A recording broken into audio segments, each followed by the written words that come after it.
ઓમ વસુદેવસુતમ દેવમ કંસચાણૂરમર્દનમ દેવકી પરમાનંદમ કૃષ્ણમ વંદે જગદગુરુ.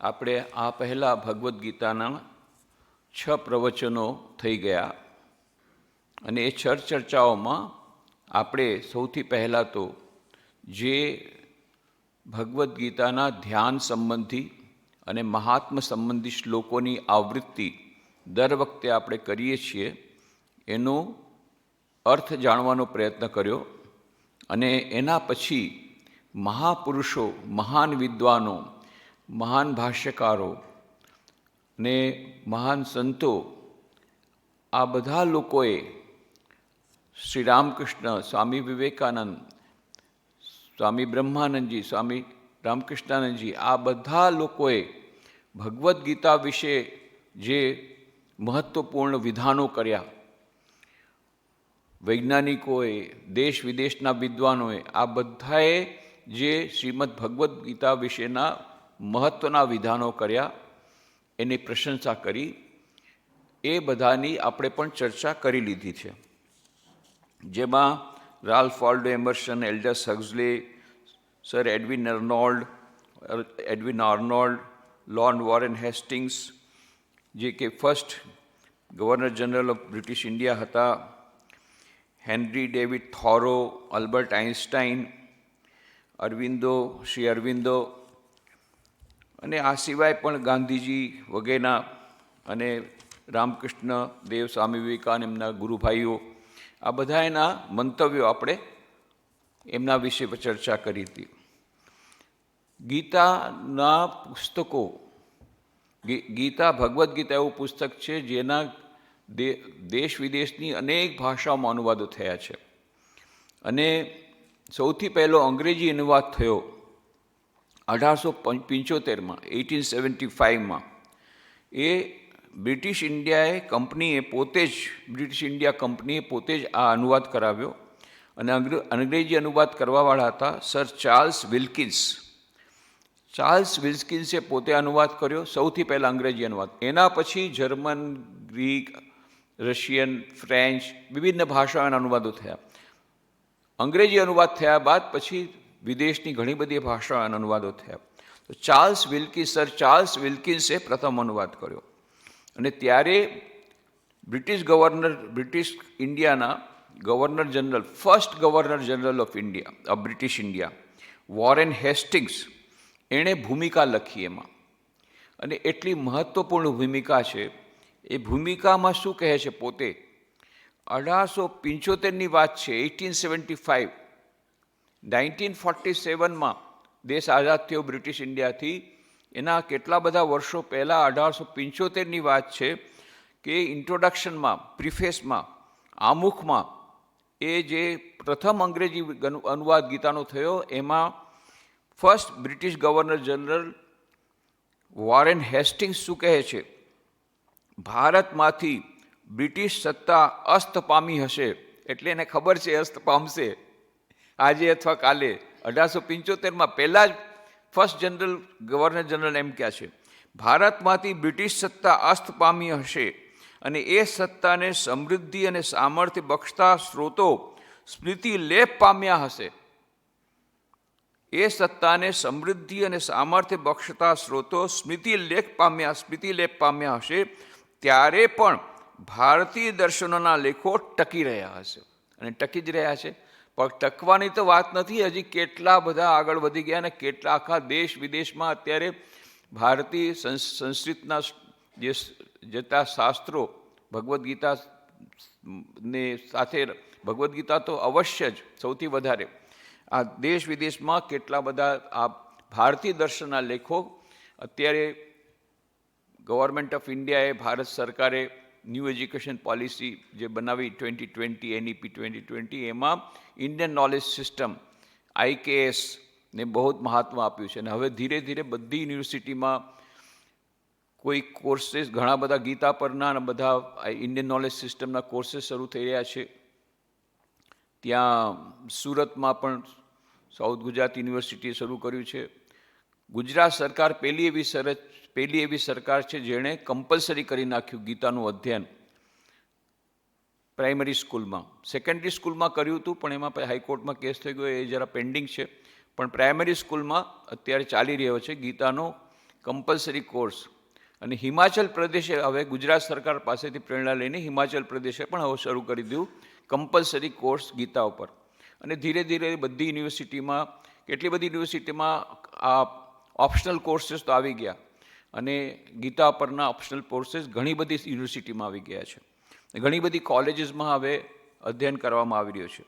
તો ત્યારે 1875 મને કહ્યું હતું ભારતીય દર્શનોના લેખકો ટકી રહ્યા હશે, ટકી નથી રહ્યા, ખૂબ આગળ વધી ગયા અને ખૂબ જ વધારે આ બધા પુસ્તકો અને એમના ગ્રંથો અને ગ્રંથકારો એ ત્યારે વધારે વધારે ડિમાન્ડમાં છે. કેટલા બધા લાખો પ્રતો છપાઈ રહી છે વિભિન્ન ભાષાઓમાં. ગીતા ફક્ત ભગવદ્ ગીતાની ઘણા બધા ભારતીય પુસ્તકો, આવી રીતે ભારતીય દર્શનના પુસ્તકો. તો આપણે કહ્યું હતું કે 8મી શતાબ્દીમાં આદિશંકરાચાર્ય ગીતાનું સંસ્કૃતમાં ભાષ્ય લખ્યું. જ્ઞાનેશ્વરી, સંત જ્ઞાનેશ્વરી લખી છે. ગીતા રહસ્ય લોકમાન તિલકે લખ્યું છે. પછી માધવાચાર્ય, રામાનુજાચાર્ય એ લોકોએ પણ ગીતા મહાત્માનું વર્ણન કર્યું છે. આ બધું આપણે જોયું હતું. સંસ્કૃત ગ્રંથોમાં અધ્યયનની એક પરંપરા છે. કોઈ પણ સંસ્કૃત ગ્રંથ તમે કરો તેમાં અધ્યયનની પરંપરામાં જ એવું છે કે અનુબંધ ચતુષ્ટય, 4 અનુબંધોની એમાં ચર્ચા કરવામાં આવે છે. તો એ અનુબંધો કયા છે? 4 અનુબંધો કયા છે? એક છે વિષય, બીજું અધિકારી, ત્રીજું પ્રયોજન અને ચોથું છે પરસ્પર સંબંધ. આ 4 અનુબંધોની ચર્ચા, એની વિચારણા દરેકે દરેક જ્યારે સંસ્કૃત કોઈ બી શાસ્ત્ર, કોઈ પણ સંસ્કૃતનો ગ્રંથ એનું અધ્યયન કરવામાં આવે તો આ અનુબંધ ચતુષ્ટયની વાતો જરૂર કરવામાં આવે. તો આ ભગવદ્ ગીતામાં વિષય શું છે? ભગવદ્ ગીતામાં વિષય છે એ વેદાંતનું દર્શન છે. કારણ કે આપણે કહ્યું કે ઉપનિષદનો સાર એમાં છે, સર્વોપનિષદો ગાવો. પ્રયોજન શું છે ભગવદ્ ગીતાનું? ગીતે ભવદ્વેષિણી, એટલે કે ભવ વ્યાધિનો નાશ કરવો, એટલે કે પુનર્જન્મના જન્મોના ચક્કરમાંથી બહાર આવવું, એટલે કે મોક્ષ પ્રાપ્તિ. આ એનું પ્રયોજન છે. ભગવદ્ ગીતાનું ગ્રંથનું આપણે પારાયણ કરીશું, ભગવદ્ ગીતાનું અધ્યયન કરીશું તો શું પ્રયોજન આપણું સિદ્ધ થશે? કે આપણે બધા દુઃખોમાંથી નિવૃત્તિ, અજ્ઞાનમાંથી નિવૃત્તિ અને જન્મના ચક્કરમાંથી નિવૃત્તિ, આ નામ આપ્યું એમને ભવદ્વેષિણી. ભવસાગરમાંથી આપણે કરી જશું જો આપણે આ ભગવદ્ ગીતાનું પ્રયોજન છે અધ્યયન કરવું. અધિકારી કોણ છે? તો અધિકારીને આપણે તે દિવસે ચર્ચા કરી કે સર્વોપનિષદો ગાવો દુગ્ધા ગોપાલ નંદન પાર્થો વત્સ સુધીર ભોગતા. સુધીર ભોગતા, આ દૂધનું અમૃતનું પાન કરવાવાળા કોણ? સુધીર. સુધીજન એટલે વિવેકીજન. તો આ અધિકારી કોણ છે? સુધીજન, વિવેકીજન. અને સંબંધ છે વિષય અને ગ્રંથનો સંબંધ, એને સંબંધ કહેવાય. પ્રતિપાદ્ય વિષય એટલે પ્રતિપાદક, આ એની પર ચર્ચા. આ 4 વસ્તુઓ જે છે એની વસ્તુ આપણે અહીંયા જોઈએ છીએ. તો હવે એમાં એટલું કોઈ એમ કહે છે કે ભાઈ આખી ગીતા એ ત્યાં ઉવાચ ઋષિકેશ પ્રસન્ની ભારત સેનોએ ઉભર મધ્ય વિષિદંત વિદમ વચન, કે જ્યારે બંને સેનાઓ, આપણે પછી એ પાછળથી જ્યારે એક શ્લોક, પ્રથમ શ્લોકથી શરૂ કરીશું ત્યારે ખબર પડશે કે ભાઈ ભગવદ્ ગીતા અને મહાભારતનું યુદ્ધ શરૂ થયું કે ત્યાર પછી જે શંખ પણ ફૂંકાઈ ગયા છે બંને તરફના. અને પછી અર્જુન કહે છે શ્રી કૃષ્ણ ભગવાનને કે મારો રથ વશમાં લાવો, હું સામેવાળા આપણી સાથે કોણ દુર્બુદ્ધિ દુર્યોધનની સાથે કોણ મારી સાથે યુદ્ધ કરવા આવે છે એને જોઈ લેવા માંગુ છું. બહુ એકદમ જાણે કે ખૂબ એ સ્પષ્ટ ભાવે જાણે કે યુદ્ધ કરવા માટે કટિબદ્ધ હોય એવી રીતે કે હું આ બધા દુશ્મનોને જોઈ લેવા માંગુ છું. અને પછી ભગવાન શ્રી કૃષ્ણ રથને વચ્ચોવચ લાવે છે, બંને સેનાઓની વચ્ચોવચ, જેથી અર્જુન જોઈ શકે. ત્યાં પછી અર્જુન દુશ્મનો નથી જોતો, પોતાના સગા સંબંધીને જોવે છે. અને પછી એમાં કાયરતા, અને પછી લાગે છે કે આપણે જો મારી જશું તો શું થશે, કાયરતા આવે છે. પણ પછી એ પોતાની કાયરતાને ઢાંકવા માટે ભગવાન શ્રી કૃષ્ણ કહે છે ના ના, મારે યુદ્ધ નથી કરવું, આપણે આ બધા લોભ માટે નથી જવું, એ લોકો ભલે દુર્બુદ્ધિ છે, સમજતા નથી, આ યુદ્ધથી ઘણું થશે. ખરેખર એમાં નબળાઈ આવી ગઈ હતી, એનો સ્વીકાર નથી કરતો. પણ પછી ભગવાન જ્યારે ફટકાર લગાવે છે ત્યારે શિષ્યસ્તે હમ સાધીમાં ધામ પ્રપન્ન, ત્યારે શરણાગત થાય છે, ત્યારે સ્વીકાર કરે છે ના ના, મારામાં બધી નિર્ભરતા આવી ગઈ છે, પણ હવે હું આમાંથી ઉપર નથી આવી શક્યો, તમે મને બચાવો, તમે મને માર્ગદર્શન આપો, મારે શું કરવું. અને ત્યાંથી ગીતાના ઉપદેશનો પ્રારંભ થાય છે. તો એટલે એક મુખ્ય વસ્તુ છે કે આ જે બધો જે સંવાદ થયો, હવે આપણે વિચાર કરીએ કે બંને જગ્યાએ બંને સેનાઓ તૈયાર છે, શંખ પણ ફૂંકાઈ ગયા છે, એક આટલા સિગ્નલની વાત છે અને બધા ધમાસાન યુદ્ધ શરૂ થઈ જશે. અને એની વચ્ચે અર્જુન ત્યાં શ્રી કૃષ્ણને લડત લઈ જવાનું કહે છે. એ ફક્ત યુદ્ધને જોવા આવ્યો, એમાં કહે છે હું હવે યુદ્ધ નહીં કરું, અને બેસી ગયો ગાંડીવને રાખીને. વિચાર કરો, કોણ અર્જુન? કોણ અર્જુન? એટલે જનરલ પોતે. એ કોઈ સાધારણ યોદ્ધો નથી અને મોટો યોદ્ધો પણ નથી. આખી પાંડવોની સેનાનો સેનાપતિ છે. સેનાપતિ જ કે હું યુદ્ધ નહીં કરું, બેસી જાય, તો પછી તો વોક ઓવર થઈ ગયું ને. પછી સવાલ નથી, સામે ચાલીને આપણે સરેન્ડર કરી દીધું સામેવાળી આર્મીને. કેવી ભયંકર પરિસ્થિતિ. અને ભગવાન શ્રી કૃષ્ણ આ બધાના સાક્ષી છે, આ બધાના માર્ગદર્શક છે. વિચાર કરો ત્યારે શ્રી કૃષ્ણ ભગવાન ઉપર કેવું ટેન્શન હોવું જોઈએ એના ચહેરા પર. સેનાપતિ પોતે કહે છે હું યુદ્ધ નહીં કરું, બેસી ગયો. પણ ત્યારે ભગવાન શ્રી કૃષ્ણ શું કરે છે? તમુ આજે ઋષિકેશ જ્યારે આ વાત થઈ, પ્રહસન નહીં ભારત હસે છે. શ્રી કૃષ્ણ હસે છે અને કહે છે સેનયોર્ભ બધે વિષિદં તમિદં વચ. કેવી મોટ આજે ભગવાન શ્રી કૃષ્ણ સૌથી મોટું છે, જે એમણે ચિત્તપ્રજ્ઞતાની વાતો કરી છે, પછી એના સ્વરૂપ પોતે છે, પોતે એમણે આચરણમાં રાખ્યું છે. આટલી ખરાબ, આટલી વિકટ પરિસ્થિતિમાં પણ એમના ચહેરા પર કોઈ ટેન્શન નથી. અને હસીને પછી અર્જુનને કહે છે તું મૂર્ખાઓ જેવી વાત કરે, પંડિતો જેવી વાત કરે છે, પણ મૂર્ખ જેવું બોલે છે. આ બધું કોઈ જન્મ મરણ આ બધા તો દેહના છે, આ બધું આખું જે યુદ્ધ કરે છે. જે કંઈ હોય, હવે આ જે સંવાદ થયો એ આખો નાખો સંવાદ અક્ષરશઃ કોઈ કહે છે ભગવાને કહ્યું. પણ એ તમે જો ભગવદ્ ગીતાનું આપણે તો અહીંયા પારાયણ કરીએ છીએ, હમણાં પાછી ગીતા જયંતિ આવશે ત્યારે નીચે પારાયણ થવાનું છે. આપણે જન્માષ્ટમીને દિવસે પારાયણ કરીએ છીએ, પણ આજકાલ બીજી કોઈ સંસ્થા આવીને પણ પારાયણ કરે છે. ગીતા જયંતિને દિવસે આવવાની છે માગસર માસમાં, તો આવતે મહિને જ આવશે, તો 11ના દિવસે. તો આપણે તો પારાયણ કરીએ છીએ જન્માષ્ટમીને દિવસે, તો આપણને તો 2.5 કલાક ઓછામાં ઓછા લાગે છે. તમે વધારે ખૂબ જલ્દી કરો તો એ 1.5 કલાકથી તો ઓછું કોઈ દિવસ ન રહે. હવે એવું બની શકે કે 1.5 કલાક સુધી આ બંને વાતચીત કરતા રહ્યા અને બંને સેના રાહ જુએ છે, એવું તો બની ન શકે. એટલા માટે જે વિદ્વાનોનો મત એવો છે કે ભગવાન શ્રી કૃષ્ણે અર્જુનને આ બધો જે કંઈ વાતો થયા છે બરાબર જ થઈ છે, જે કંઈ આની અંદર આવી છે બધું થયું, એ બધું એમણે વધારેમાં વધારે 1.5 કલાકમાં એમણે બધું સમજાવી દીધું. અને પાછળથી પછી જે એમણે વાતો કરી, જે મુખ્ય વાતોને લઈ અને પછી વ્યાસ મુનિએ, વેદ વ્યાસે એને લિપિબદ્ધ કર્યું. અને આ મહાભારત બીજું એક છે કે કોઈ કહે છે આ મહાભારતનું ભાગ નથી, પણ પાછળથી એમાં ઉમેરવામાં આવ્યું છે. પણ મોટાભાગના વિદ્વાનો માને છે કે ના, બંનેની ભાષા એક જ છે અને મહાભારતનો જ આ એક ભાગ છે. અને મહાભારતનો એક ભાગ છે અને આ જે ગીતાનું જે આખું છે એની બંનેની જે લેંગ્વેજ છે એ બંને સમાન છે. એ બધા વિભિન્ન કારણોથી એમ કહે છે કે ના, મહાભારતનો જ ભાગ છે અને મહાભારતનો જે પ્રારંભ એ જ આપણે ગીતાનો પ્રારંભ માની શકાય. અને વેદ વ્યાસજીએ લખ્યું છે ને, પાર્થાય પ્રતિબોધિતામ ભગવતા નારાયણેન સ્વયં વ્યાસેન ગ્રથિતામ પુરાણ મુનિના મધ્યે મહાભારતમ. આનાથી જ આજે શ્રીધર સ્વામીએ જે અહીંયા શ્લોકો લખ્યા છે ધ્યાનના, એનાથી જ પ્રતીત થાય છે કે ના, એ મહાભારતના છે. અને બીજું, પાર્થાય પ્રતિબોધિતામ ભગવતા નારાયણે શ્રી કૃષ્ણ ભગવાને પોતે સ્વયં જે વાતો કહી એને વ્યાસેન ગ્રથિતામ પુરાણ મુનિના, એમણે વ્યાસ મુનિએ એને ગ્રંથાકાર સ્વરૂપે આપ્યું. અને પાછું આ છે કાવ્યાત્મક છે.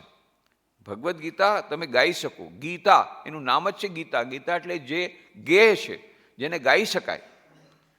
ફક્ત બોલી શકાય નહીં, ચેન્ટિંગ થાય એટલું નહીં, ગાઈ શકાય. તો ગાઈ શકાય એવી ભાષામાં ભગવાન શ્રી કૃષ્ણ બોલ્યા હશે. અર્જુન પણ કવિ નહોતો, તો એ તો કવિ આવી રીતે કવિ ભાષામાં ન બોલી શકે. અરે એ તો ઠીક છે, સંજય પણ કવિ ભાષામાં બોલે છે, ધૃતરાષ્ટ્ર પણ સંજય બોલે છે, ધર્મક્ષેત્રે કુરુક્ષેત્રે સમવેતા યુત્સવ, આ બધું સૌથી પહેલું એ વાત છે. તો એટલે બધાએ રીતે જોતા કહે છે કે એવું લાગે છે કે ભગવાન શ્રી કૃષ્ણે જે કંઈ વાતો કરી અર્જુનને, એ બધી વાતો ભગવદ્ ગીતામાં છે, એ જ વાતો કહી છે. અને એમાંથી જ ભગવાન વેદ વ્યાસ મુનિએ એને ગ્રંથ સ્વરૂપ આપ્યું છે. તો આવી રીતે એ જે અનુબંધ ચતુષ્ટય એનું વાત છે. હવે ગીતાનો પ્રારંભ ક્યારે થયો? અંગ્રેજી અનુવાદ તો 1875. ઓરિજિનલ ગીતા ક્યારે લખાણી? વેદવ્યાસજીએ ક્યારે એની રચના કરી? તો એમ કહેવાય છે કે લગભગ 5000 વર્ષો પહેલાં ગીતા અને મહાભારત બંનેનો પ્રારંભ એક જ સમયે થયો છે. મહાભારતનો જે એક અંશ છે એ ગીતા, અને મહાભારતનો જે લેખન છે એ 5000 વર્ષો પહેલાં છે. એના માટેના ઘણા બધા વિદ્વાનો કારણો આપે છે કે જે મહાભારતનું યુદ્ધ થયું એના લગભગ 50 વર્ષો પછી વેદવ્યાસજીએ આ પુસ્તકને ગ્રંથાકારે પ્રકટ કર્યું. શા માટે? મહાભારતનું યુદ્ધ થયું એના લગભગ 25-30 વર્ષો પછી ધૃતરાષ્ટ્રનું નિધન થાય છે. તો જ્યાં સુધી ધૃતરાષ્ટ્ર પૃથ્વી પર હતા ત્યાં સુધી વેદવ્યાસ મુનિએ આ મહાભારત પ્રકટ ન કર્યું. કેમ? શું થાય? ધૃતરાષ્ટ્ર તો પહેલેથી જ બહુ દુઃખી છે, હજી વધારે દુઃખી થાય. એના પુત્રના લક્ષણો બધા, કુપુત્રના લક્ષણો બધા આપ્યા છે મહાભારતમાં, હજી વધારે દુઃખી થાત. એટલે ધૃતરાષ્ટ્રની વિદાય પછી એમણે આ પ્રકટ કર્યું, એમ ઘણા બધા વિદ્વાનો માને છે. તો એ મહાભારતના યુદ્ધના લગભગ 50 વર્ષો પછી આ પુસ્તક પ્રકટ થયું, અને મહાભારતનું યુદ્ધ લગભગ 5000 વર્ષો પહેલાં થયું એવી જાતની ગણતરી બધા ઇતિહાસકારો કહે છે. એની પછી વિસ્તારની વાતોમાં આપણે નહીં જઈએ, પણ ગીતા મહાભારતનો એક હિસ્સો છે એવું મોટાભાગના વિદ્વાનો માને છે. અને ગીતામાં જે અધ્યાયોને તમે સૌથી છેલ્લે તમે જોશો, દરેક અધ્યાયમાં એ જે પુષ્પિકા છે એમાં શું લખ્યું છે? શ્રીમદ ભગવદ્ ગીતાસુ ઉપનિષત્સુ બ્રહ્મ વિદ્યાયામ યોગશાસ્ત્રે શ્રી કૃષ્ણાર્જુન સંવાદે અમુક અધ્યાય. તો એનાથી શું આપણને શું મળે છે કે શ્રીમદ ભગવદ્ ગીતાસુ ઉપનિષત્સુ, એટલે ભગવદ્ ગીતા માત્ર ઉપનિષદો રૂપી નથી, ઉપનિષદ જ છે. એને પણ ઉપનિષદ જ કહીધું અહીંયા. અને ખરેખર એને પ્રસ્તાત્રયમાં ગીતાને ઉપનિષદની સમકક્ષ માનવામાં આવે છે. તો શ્રીમદ ભગવદ્ ગીતા શું ઉપનિષત્સુ એટલે ઉપનિષદ રૂપી ગીતા. બ્રહ્મ વિદ્યાયામ, બ્રહ્મ વિદ્યા દેવાવાળી છે ભગવદ્ ગીતા. બ્રહ્મ એટલે પરમ સત્ય, પરમ સત્યને જાણવું એટલે બ્રહ્મને જાણવું, એને જાણવાનું નામ છે બ્રહ્મ વિદ્યા. તો બ્રહ્મ વિદ્યાની વાત છે, પણ આ જે બ્રહ્મ વિદ્યા એની સાથે સાથે પાછું કહ્યું યોગશાસ્ત્રે. આ ભગવદ્ ગીતાની વિશેષતા છે. બ્રહ્મ વિદ્યાની વાત ઉપનિષદમાં પણ છે, પણ યોગશાસ્ત્રની વાત માત્ર ભગવદ્ ગીતામાં છે. એટલે એપ્લાઇડ સાયન્સ જેમ હોય છે, એક થિયોરિટિકલ સાયન્સ, એક એપ્લાઇડ સાયન્સ, એવી રીતે આ એપ્લાઇડ વેદાંતા છે, વ્યવહારિક વેદાંતા, કે હવે એ બ્રહ્મ જ્ઞાનને સંસારમાં રહેતા સંસારના બધા કામો કરતા એ બ્રહ્મ વિદ્યાને કેવી રીતે પ્રાપ્ત કરવી. ઉપનિષદ અરણ્યમાં જઈને ગુરુ પાસે જઈ અને બ્રહ્મ વિદ્યા લેવાની વાત છે. પણ ભગવદ્ ગીતા શું કહે છે? તમે જ્યાં છો ત્યાં જ, તમે રાજા છો, તમે રાજાનું કર્તવ્ય પોતપોતાનો સ્વધર્મનું પાલન કરીને પણ, તમે રાજા હો તો રાજાનું પાલન કરીને, તમે વેપારી તો વેપારનું પોતાનું સ્વધર્મનું પાલન કરીને, તમે વિદ્યાર્થી તરીકે સ્વધર્મ પણ, જે પણ તમારું સ્વધર્મ છે એ સ્વધર્મનું પાલન કરતાં કરતાં તમે બ્રહ્મ વિદ્યા મેળવી શકો. એ શાસ્ત્રનું નામ છે યોગશાસ્ત્ર, કર્મયોગ. અને જ્યારે જ્યારે યોગ શબ્દ ભગવદ્ ગીતામાં આવે ત્યારે એ કર્મયોગ છે એમ સમજી લેવાનું. જો અલગથી કહેવામાં આવે કે ધ્યાન યોગ તો અલગ વસ્તુ છે, નહીં તો યોગનો શબ્દનો અર્થ ભગવદ્ ગીતાના પ્રમાણે માત્ર કર્મયોગ જ થાય છે. કર્મયોગ એટલા માટે કે દરેક વ્યક્તિ જે સંસારમાં છે એને કર્મ કરવા જ પડે છે, નિત્ય નૈમિત્ય કર્મ તો કરવા જ પડે છે, બીજા કરે કે ન કરે. તો એટલા માટે અહીંયા જે કહ્યું ભગવદ્ ગીતા શું, ઉપનિષદ શું, બ્રહ્મ વિદ્યાયામ યોગશાસ્ત્રે શ્રી કૃષ્ણાર્જુન સંવાદે અમુક અધ્યાયો. તો આવી રીતે બ્રહ્મ વિદ્યા અને યોગશાસ્ત્ર. એટલા માટે ભગવદ્ ગીતાની વિશેષતા શું છે? ઉપનિષદ તો હજારો વર્ષો પહેલાં હતા, એમાં બ્રહ્મ વિદ્યાની વાત હતી જ, પણ ભગવદ્ ગીતાની વિશેષતા એ છે આપણા માટે, વિશેષ કરીને જે લોકો સંસારમાં રહીને સેવા કરીએ છીએ, જેમ અમે લોકો સંસારમાં રહીને, સમાજમાં રહીને સમાજની સેવા કરીએ છીએ. એટલા માટે ઘણા બધા કામો એવા કરવા પડે જે તમે લોકો કરો છો એવો જ કામ અમે કરીએ છીએ. નહીં તો બીજા જે પારંપરિક સંન્યાસીઓ છે એ આ બધું કામ ન કરે. એ લોકોનું એકમાત્ર કામ હોય કાં શાસ્ત્રપાઠ કરે, કાં ધ્યાન કરે, સાધના કરે, બસ. અને સંસ્થામાં ન રહે, સમાજમાં ન રહે. પણ સ્વામી વિવેકાનંદ નવી એક પરંપરા શરૂ કરી કે સમાજમાં રહીને સમાજની સેવા કરતાં કરતાં આત્મનો મોક્ષાર્થમ જગદ હિતાય છે, એક નવો મંત્ર આપી નવી ફોજ શરૂ કરી દીધી જગતના કલ્યાણ માટે. વિશ્વના ઇતિહાસમાં ક્યારેય આવું થયું નથી, ભારતના ઇતિહાસમાં ક્યારેય થયું નથી. એવો એક ક્રાંતિકારી એમણે માર્ગ શરૂ કર્યો. પણ એમાં એમણે શાસ્ત્રોથી વિરુદ્ધ નથી ગયા, શાસ્ત્રોને સાથે રાખીને, શાસ્ત્રોમાં જે વાત હતી એને સાથે રાખી છે, પણ એને ભૂલી ગયા હતા. એ આપણને યાદ દેવડાવી. અને એ યાદ દેવડાવીને આજે ગીતાનું જે વિશેષ કરીને આ યોગશાસ્ત્ર છે એનું ડિમોન્સ્ટ્રેશન કરવા માટે, યોગશાસ્ત્ર છે, ભગવદ્ ગીતા કહ્યું છે, પણ એ બધી વાતો શું આજે પણ શક્ય છે અને આજે પણ એને કેવી રીતે એપ્લાય કરી શકાય જીવનમાં, એનું ડિમોન્સ્ટ્રેશન મોડલ તૈયાર કરવા માટે રામકૃષ્ણ મિશનની સ્થાપના કરી. તો એ જે રામ હતા, જે કૃષ્ણ હતા, એ જ રામકૃષ્ણ રૂપે આવ્યા હતા. રામકૃષ્ણ રૂપે જ્યારે આવ્યા ત્યારે એમણે સ્વામી વિવેકાનંદ તૈયાર કરીને આજ એક નવી પરંપરા શરૂ કરી. અને ભગવદ્ ગીતાનો સંદેશો કેવી રીતે આપણે દૈનિક જીવનમાં એનો વ્યવહાર એને એપ્લાય કરી શકીએ, જે વાત આપણે ભૂલી ગયા હતા, ભગવાન શ્રી કૃષ્ણ કહી હતી, એ ફરીથી યાદ દેવડાવવાની આજની પરિસ્થિતિમાં નવેસરથી નવી રીતે, એના માટે થઈને સ્વામી વિવેકાનંદનું આગમન થયું.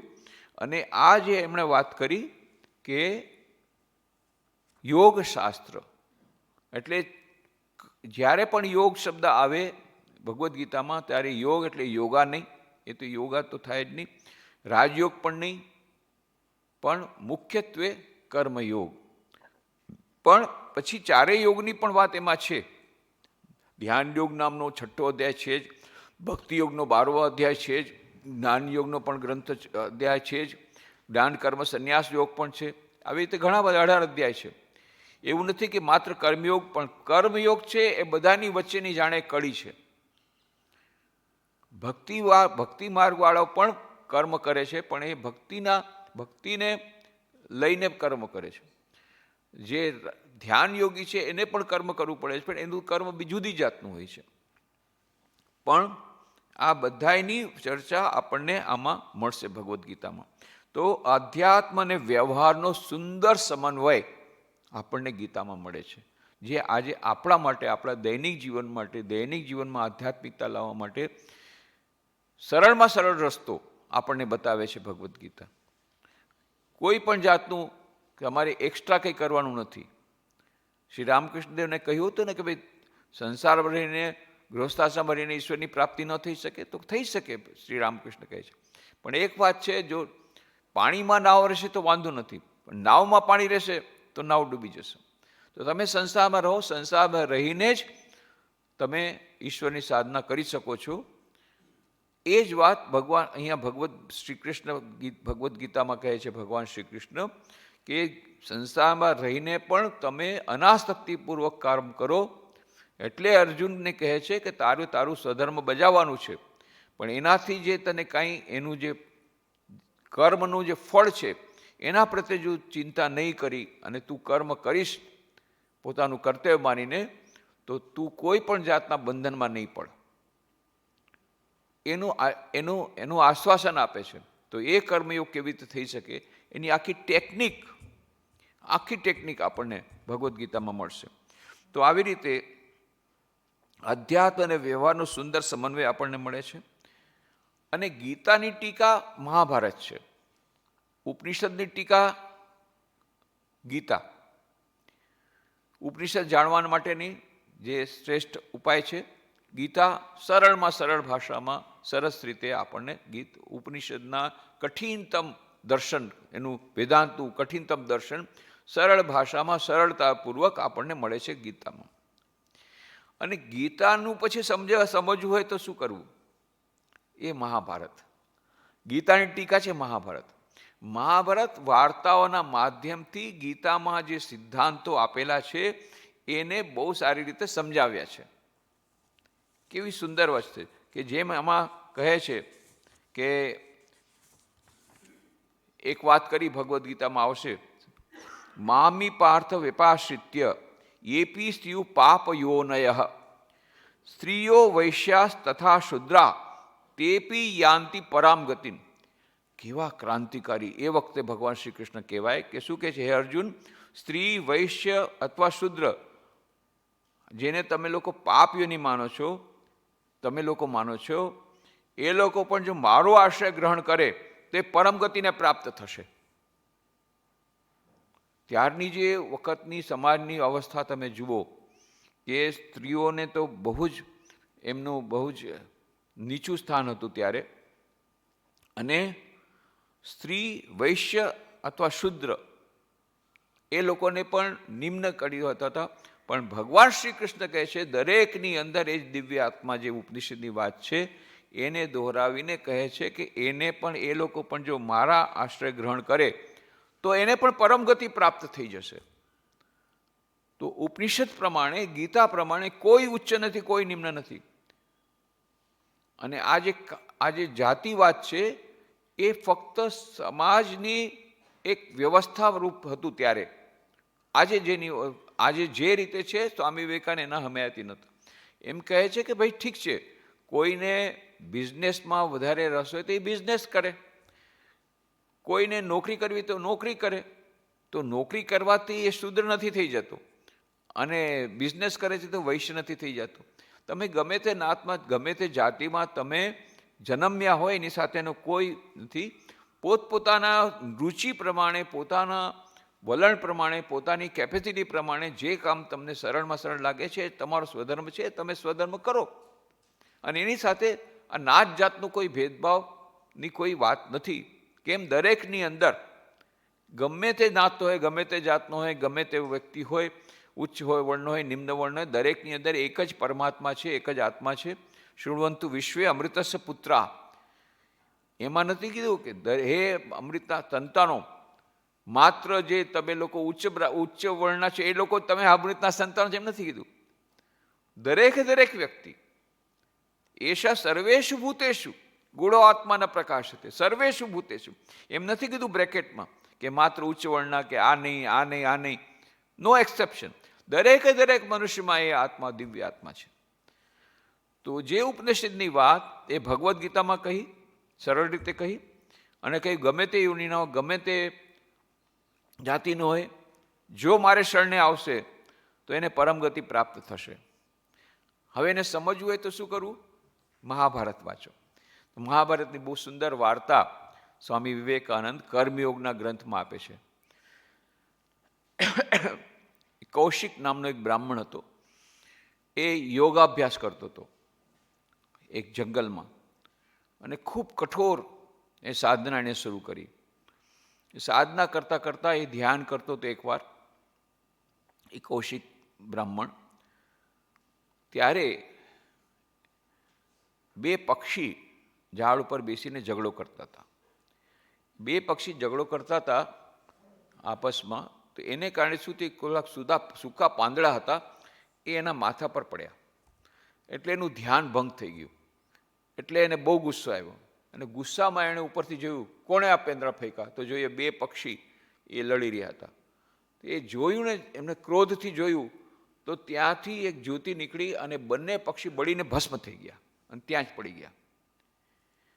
આ તો કૌશિક જે બ્રાહ્મણ તો બહુ ખુશ થઈ ગયા. હે, મારામાં એવી યોગિક શક્તિ આવી ગઈ આ યોગ સાધના કરવાથી કે માત્ર હું જોઉં અને બળીને ભસ્મ થઈ જાય. ખૂબ આનંદમાં આવી ગયો. પછી બપોર થઈ ગયું, ભિક્ષાનો ટાઈમ થઈ ગયો, એટલે પાસેના ગામડામાં ગયો, ભિક્ષામ દેહી કરીને એક ઘરની સામે ઊભો રહ્યો. તો અંદરથી એક સ્ત્રીનો જવાબ આવ્યો, સાધુ બાબા થોડીક વાર રાહ જુઓ, હું આવું છું. અને મનમાં બહુ ગુસ્સો આવ્યો, જાણતી નથી મારામાં કેવું યોગિક પાવર છે, અને મને કહે છે ઉભા રહો, રાહ જુઓ, મને આમ કહે છે. મનમાં વિચારે છે, ત્યાં તો પાછો અવાજ, એ યોગી બાબા કંઈ પક્ષ નથી કે તમારા ક્રોધથી બળીને ભસ્મ થઈ જાય, થોડી વાર રાહ જો, હું આવું છું. હે, ક્યાં ત્યાં જંગલમાં ઘટના ઘટી હતી, એટલે દૂર, અને કોઈ હતું નહીં બાજુમાં જોવાવાળું. અને આને કેવી રીતે ખબર પડી ગઈ? આની પાસે આવો યોગિક પાર આવી ગયો, સવારના ઘટના ઘટીને આને ખબર પડી ગઈ.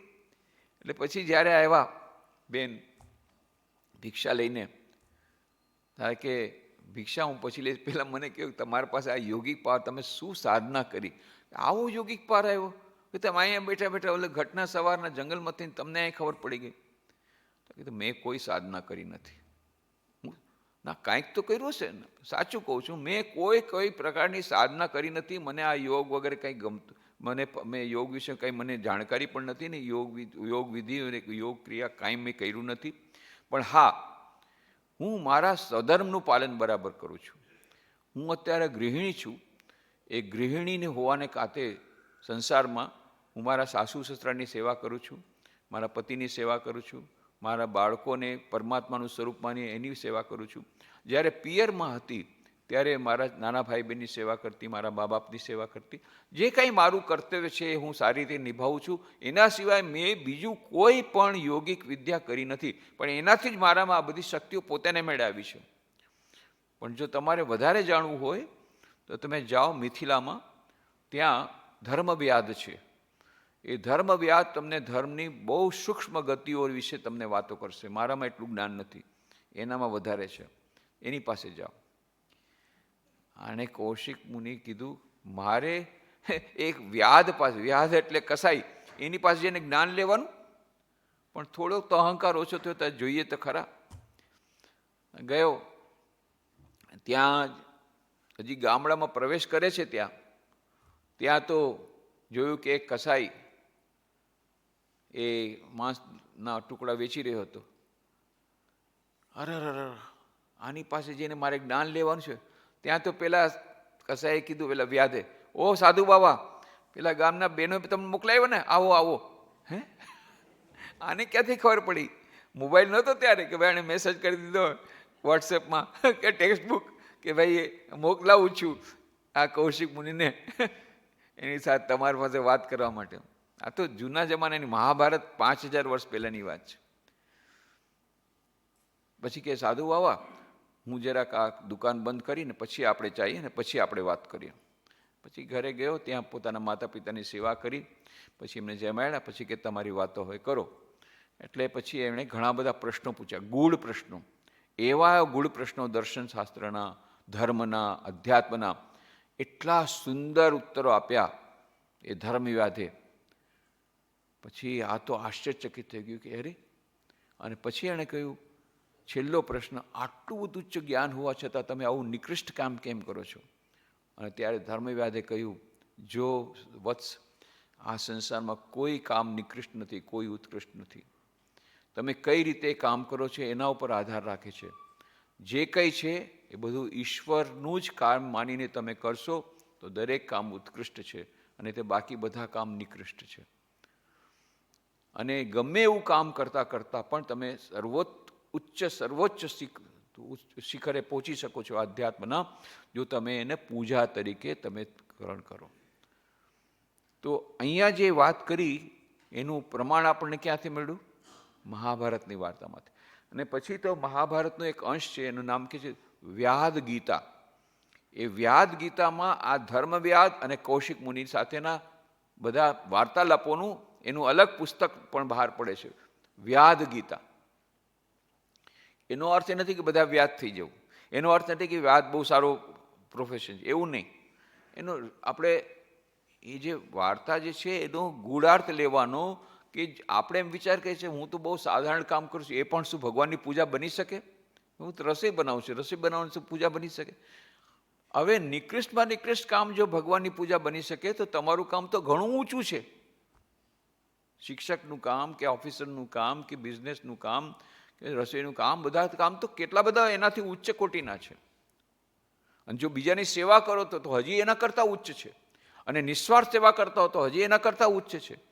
તો એ સેવા કરતાં કરતાં તો તમે અવશ્ય એ ઈશ્વરની પ્રાપ્તિ થઈ શકશે. તો અહીંયા જે વાત કરી છે, તો કહેવાનો અર્થ છે અધ્યાત્મ અને વ્યવહારનો સુંદર સમન્વય આપણને ભગવદ્ ગીતામાં મળે છે. અને જેમ ઉપનિષદની ટીકા ગીતા છે, તો ગીતાની ટીકા છે મહાભારતમાં, એમાં આપણને આ બધી વસ્તુઓ મળે છે. અને ગીતામાં એટલા બધા ઉપદેશો વિભિન્ન પ્રકારના વિવિધ રીતે આપણને આપણા જીવનમાં વ્યવહારિક રીતે આપણને ઉપયોગી થાય. એ અગાધ રત્નાકર છે. સમુદ્રમાં તમે જેટલા રત્નો એમાંથી કાઢો એટલા ઓછા છે. એ અગાધ રત્નાકર છે. તો એમાં આપણી પાસે જે 3 શક્તિઓ છે, ત્રણેય શક્તિઓને કામે લગાડવાની વાત આમાં આવી છે. એક છે આપણી વિચાર શક્તિ. તો જે વિચાર શક્તિનો ઉપયોગ કરીને જે ઈશ્વર તરફ જાય છે એને જ્ઞાન યોગમાં પરિણત કરી શકાય છે. આપણી પાસે ભાવના શક્તિ છે. એ ભાવના શક્તિમાંથી આપણે એને ભક્તિ યોગમાં પરિણત કરી શકીએ છીએ. પછી ક્રિયાશક્તિ છે. ક્રિયાશક્તિને કામમાં લગાડીને આપણે કર્મયોગ કરી શકીએ છીએ. આ બધાયનું અહીંયા નિરૂપણ આપણને ગીતામાં, ભગવદ્ ગીતામાં સરસ રીતે સુપેરે આપણને મળે છે. અને ગીતાનું જે પ્રયોજન, એ પ્રયોજન શું છે? પ્રયોજન આપણે જેમ કર્યું ભવદ્વેષિણી, મુક્તિ, મોક્ષ, બધા દુઃખોમાંથી નિવૃત્તિ, અજ્ઞાનમાંથી નિવૃત્તિ, અને વિશેષ કરીને મોહમાંથી નિવૃત્તિ. આપણે જોઈએ છીએ કે ભગવદ્ ગીતાના અંતમાં જે ભગવાને કહ્યું કે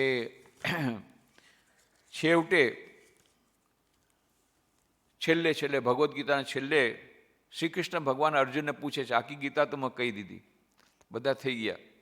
હવે 18મા અધ્યાયના 72મા શ્લોકમાં ભગવાન શ્રી કૃષ્ણ પૂછે છે અર્જુનને, કચ્છિદે સુતમ પાર્થ ત્વયેકાગ્રેણ ચેતસા કચ્છિત અજ્ઞાન સમોહ પ્રનષ્ટસ્તે ધનંજય. હે પાર્થ, શું તે મારી વાત એકાગ્ર ચિત્તથી સાંભળી? પૂછે છે ભગવાન શ્રી અર્જુનને, શું તે મારી વાતો, બધી મેં વાતો કરી અત્યારે એકાગ્ર ચિત્તથી સાંભળી? હે ધનંજય, શું એનાથી તારો અજ્ઞાનથી જે મોહ ઉત્પન્ન થયો હતો એ મોહ દૂર થયો? 2 પ્રશ્ન પૂછે છે. મારી બધી વાતો એકાગ્રતાથી સાંભળી, અને અજ્ઞાનજનિત જે મોહ છે, મોહને કારણે જ અર્જુન કહે છે ને, ના હું યુદ્ધ નહીં કરું. મોહ આવી ગયો હતો ને, એને પોતાના સંબંધીઓ દેખાતા હતા દુશ્મનોને બદલે, એટલે આ મોહ તારો દૂર થયો? આટલું સાંભળીને અને અર્જુન શું કહે છે 73મા શ્લોકમાં, નષ્ટો મોહ સ્મૃતિ લબ્ધા ત્વપ્રસાદાન મયાચ્યુત સ્થિતોસ્મિ ગત સંદેહ કરીષ્યે વચનમ તવ. હે અચ્યુત, આપની કૃપાથી મારો મોહ નષ્ટ થઈ ગયો છે અને મને સ્મૃતિ પ્રાપ્ત થઈ છે. કારણ સ્મૃતિ ભ્રંશ થઈ જાય, જ્યારે મોહ આવે ત્યારે સ્મૃતિ લેપ થઈ જાય. એ સ્મૃતિ મને પ્રાપ્ત થઈ ગઈ છે. હવે હું સંશયરહિત થઈ ગયો છું. મારી બુદ્ધિ હવે સ્થિર થઈ ગઈ છે. આટલું કેટલું બધું થઈ ગયું. મોહ નીકળી ગયો છે, મારો મોહ નષ્ટ થઈ ગયો, મને સ્મૃતિની પ્રાપ્તિ થઈ ગઈ 2, સંશયરહિત થઈ ગયો 3, અને બુદ્ધિ સ્થિર થઈ ગઈ 4 થઈ ગયા. હવે આપ જેમ કહેશો હું કરીશ, આપની આજ્ઞાનું પાલન કરીશ. અને પછી યુદ્ધ કરવા તત્પર થાય છે. આ આખું ભગવદ્ ગીતા. તો કહેવાનો અર્થ એ છે કે મોહનો નાશ કરવો એ જ આનો મુખ્ય ઉદ્દેશ્ય ભગવદ્ ગીતાનો. તો ભગવદ્ ગીતાનું આપણે જ્યારે પ્રવચન કરીએ, એના બધા પ્રવચન સાંભળીએ અને પારાયણ કરીએ, એ બધાથી આપણને છેવટે જે થવાનું છે શું થશે? આભ્યંતર પરિવર્તન. બહારથી કોઈ પરિવર્તન નહીં આવે કે બહારથી આપણને કોઈ લોટરી મળી જશે એવું નહીં, પણ અંદરથી આપણને શાંતિ મળશે. કેવી રીતે? કારણ કે આપણને રસ્તો મળશે, અંતરમાં જે આપણું જે મોહ છે એ દૂર થશે, તો જ આ ગીતાનું અધ્યયન જે છે એને આપણે કહી શકશું કે એ આપણું લેખે લાગશે. તો આવી રીતે આ એનું જે પ્રયોજન આપણે સિદ્ધ થઈ ગયું. કે પ્રયોજન શું છે? કે આપણે આપણો જે મોહ છે એ મોહ દૂર થઈ જાય. અને એક વસ્તુ આપણે જોઈએ છીએ કે વારંવાર એક ગીતાનો મુખ્ય સૂર શું છે? યુદ્ધસ્વ. યુદ્ધ કરો, યુદ્ધ કરો, યુદ્ધ કરો. સંસારમાં જ્યારે આપણે આવ્યા છીએ, આ જીવનરૂપી એક જીવન છે, જીવન એક સંગ્રામ છે. જીવન જ એક સંગ્રામ છે. અને કેટલી બધી સમસ્યાઓ આવે છે, બાહ્ય સમસ્યાઓ, આંતરિક સમસ્યાઓ. અંતરમાં પણ દ્વંદ્વ ચાલી રહ્યો છે, દુષ્પ્રવૃત્તિઓ અને સત્પ્રવૃત્તિઓ વચ્ચે. દૈવાસુર સંપદ વિભાગ યોગમાં તમે જુઓ કે અસુરો વધારે છે, સુરો ઓછા છે. દુષ્પ્રવૃત્તિઓ વધારે છે, સત્પ્રવૃત્તિઓ ઓછી છે. પાંડવો ઓછા છે, કૌરવો વધારે છે. આ તો પહેલેથી જ આ ચાલ્યું આવ્યું છે. આપણી અંદર પણ પ્રવૃત્તિઓ, દુષ્પ્રવૃત્તિ બહુ વધારે છે. અને દુષ્પ્રવૃત્તિઓ વચ્ચે બહુ ભાઈબંધી હોય છે, બહુ દોસ્તી હોય છે. એક દુષ્પ્રવૃત્તિ આવે એટલે બધી એક સાથે આવી જાય. અને સત્પ્રવૃત્તિઓમાં દુશ્મની, એક આવે તો બીજી જાય. બહુ મુશ્કેલ છે એક સાથે રહેવું. સત્પ્રવૃત્તિ રહેવું બહુ મુશ્કેલ છે. જો તમને કોઈ, માન લો તમે દાનવીર હો, તો જ્યાં દાનવીરની ભાવના આવી તો તરત જ તમારો અહંકાર આવી ગયો, નિરહંકારીનો ગુણ ગયો, પોતાની મેળે આવે છે.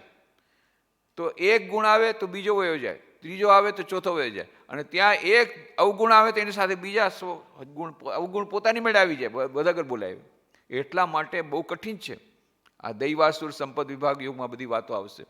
તો આ એક મોટું યુદ્ધ ચાલી રહ્યું છે આપણા અંતરમાં. ઘણા લોકો તો એમ માને છે કે આ ભગવદ્ ગીતાનું જે છે આ એક રૂપક છે.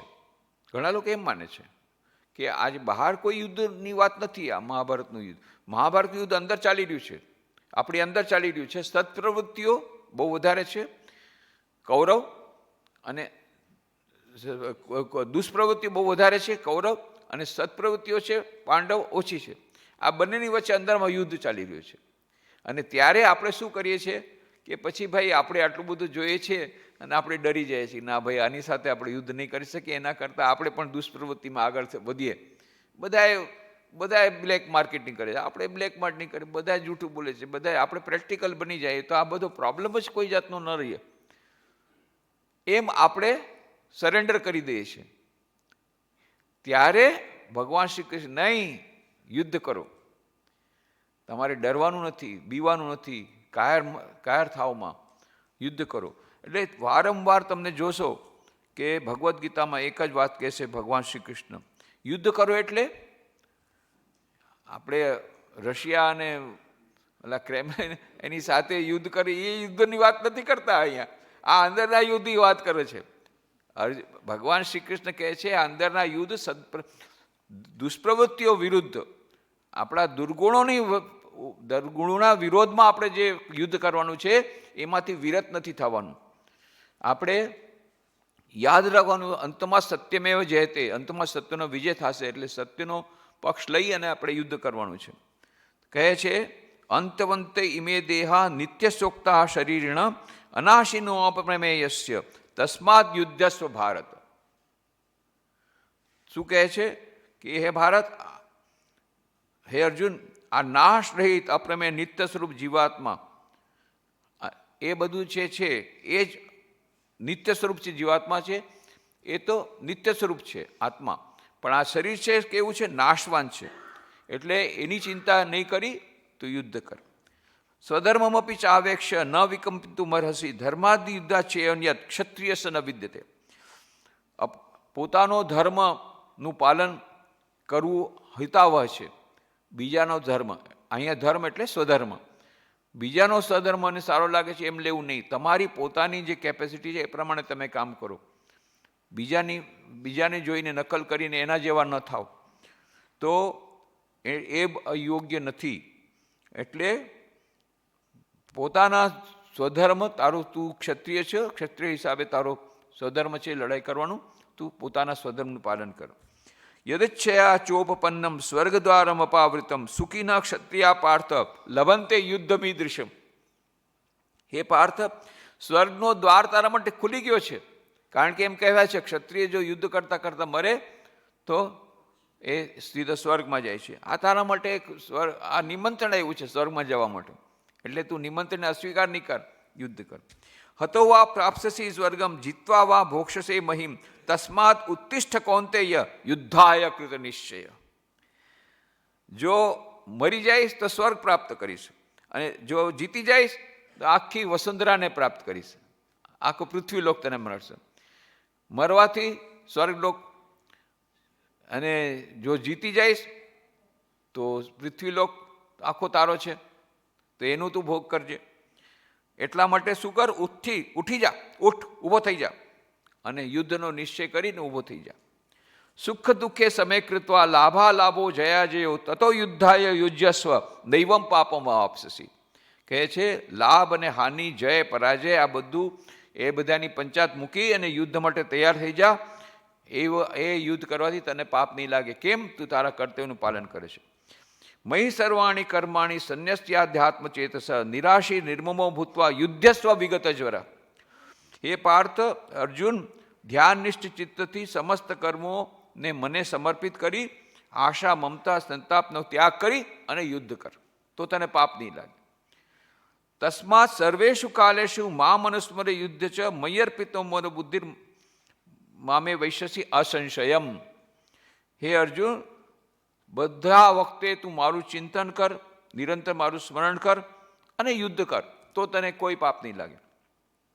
અને આવી રીતે મને અર્પિત કરવા, મને બુદ્ધિથી મને જો તું અર્પણ થઈ જઈશ તો તું મને જ પ્રાપ્ત થઈશ. મારે રામકૃષ્ણ મઠ મિશનના 10મા પરમાધ્યક્ષ વીરેશ્વરજી મહારાજ વારંવાર આ વાક્યને દોહરાવતા. બધા કહેતા કે ભાઈ અમારે તો કેટલા બધા કામ હોય, વ્યવહારના એટલા બધા કામ હોય, આની વચ્ચે અમે ક્યાંથી આ બધું સાધન ભજન કરીએ, બહુ મુશ્કેલ છે, બહુ એટલી બધા ઝંઝટો છે સંસારમાં, એટલા બધા એટલી બધી સમસ્યાઓ છે, એની વચ્ચે કેવી રીતે અમે. ત્યારે એ મહારાજ એમને આ એક જ વાક્ય ગીતાનું કહેતા હતા, તસ્માત સર્વેષુ કાલેષુ મામ અનુસ્મરે યુદ્ધ છે. મારું સ્મરણ કરીને યુદ્ધ કર. બસ યુદ્ધ તો કરવું જ પડશે, સમસ્યાઓ આવશે, સમસ્યાઓ સાથે લડી લ્યો, સમસ્યાઓ સાથે જૂજવું પડશે, પણ કેવી રીતે? મામ અનુસ્મર, મારું સ્મરણ કરતાં કરતાં હંમેશા મનમાં સ્મરણ રાખો, ભગવાનનું નામ લેતા લેતા બધા સમસ્યાઓનું તમે સમાધાન કરો. સરળમાં સરળ ઉપાય, યુદ્ધ કરો. સમસ્યા આવશે, સમસ્યાનું સાથે જૂજવું પડશે, કોઈ વાંધો નથી, પણ મામ અનુસ્મર, મારું સ્મરણ કરતાં કરતાં. કેટલો સરળમાં સરળ ઉપાય અહીંયા ભગવાન શ્રી કૃષ્ણ બતાવે છે. પણ મુખ્ય વસ્તુ છે કે જાણે બધી જગ્યાએ શું કહ્યું છે? યુદ્ધસ્ય દ્રોણમ ચ ભીષ્મમ ચ જયદ્રથમ ચ કર્ણમ તથા અન્યાથી યોધ વીરાન મયા હતાસ્તમ જહિમા વ્યતિષ્ઠા યુદ્ધસ્વ જેતાસી રણે સપત્નાન. હે સવ્યસાચી, દ્રોણાચાર્ય, ભીષ્મ પિતા, જયદ્રથ, કર્ણ, આ બધા સૂર્ય યોદ્ધાઓ આ મેરે પહેલાં જ મેં મારી નાખ્યા છે. મયે વેતા નિયતા પરમવા. તો તું છે પછી તું તો માત્ર નિમિત્ત છે, નિમિત્ત માત્ર ભવસવ્ય સાચીન, તું તો માત્ર નિમિત્ત છો, માત્ર નિમિત્ત માની યુદ્ધસ્વ જેતાસી રાવણ. તું હવે મેં તો બધા મારી નાખ્યા છે, હવે તું નિસંદેહ થઈ અને આની ક્રેડિટ તું લઈ લે. મારીને મેં નાખ્યા છે, તું હવે યુદ્ધ કરી અને તને એનો શ્રેય મળશે. યુદ્ધ કર, ઊભો થઈ જા અને યુદ્ધ કર. એટલે આ વારંવાર ભગવાન શ્રી કૃષ્ણ એક જ છે, યુદ્ધ કરો, યુદ્ધ કરો, યુદ્ધ કરો. એટલે ઘણા બધા કહે છે તો આ તો ભાઈ ભગવદ્ ગીતા બહુ ડેન્જરસ છે, આપણે તો અહીંયા વિશ્વ શાંતિની વાતો કરતા ને આ તો યુદ્ધની જ વાતો કરતા, આ તો ઊંધું છે ભાઈ. પણ આ યુદ્ધ પેલું યુદ્ધ નથી, ઓલા રશિયા ક્રેમલિન વાળું, એટલું યાદ રાખવાનું. અહીંયા એ યુદ્ધ કરવાની વાત નથી કરતા, વિશ્વ યુદ્ધ કરવાની વાત નથી કરતા. આ યુદ્ધ અંદરનું યુદ્ધ છે. આપણે દૈનિક જીવનમાં જે સમસ્યાઓ છે એની સાથે લડી લેવાની વાત છે. એમાં આપણે એનાથી હવે હતાશ થવાનું નથી, હતાશા નિરાશાને દૂર ફેંકવાની છે અને બહાદુર બનીને બધી સમસ્યાઓનો સામનો કરવાનો છે. નાની નાની સમસ્યા આવે છે અને બધા સુસાઇડ કરે છે, હતાશ થઈ જાય છે, ડિપ્રેશનમાં આવી જાય છે. તો એના માટે આ ઉપદેશ છે કે નહીં, તમે કાયર ન બનો, તમે બહાદુર બનો અને બધી સમસ્યાઓનો સામનો કરો બહાદુરીપૂર્વક. આ મુખ્ય વસ્તુ ભગવદ્ ગીતાનો જે ઉપદેશ છે એને આપણે કરીએ. આજે આપણે અહીંયા જ વિરમીએ. ઓમ શાંતિ શાંતિ શાંતિ. હરિ ઓમ તત્સત. શ્રી રામકૃષ્ણાર્પણમસ્તુ.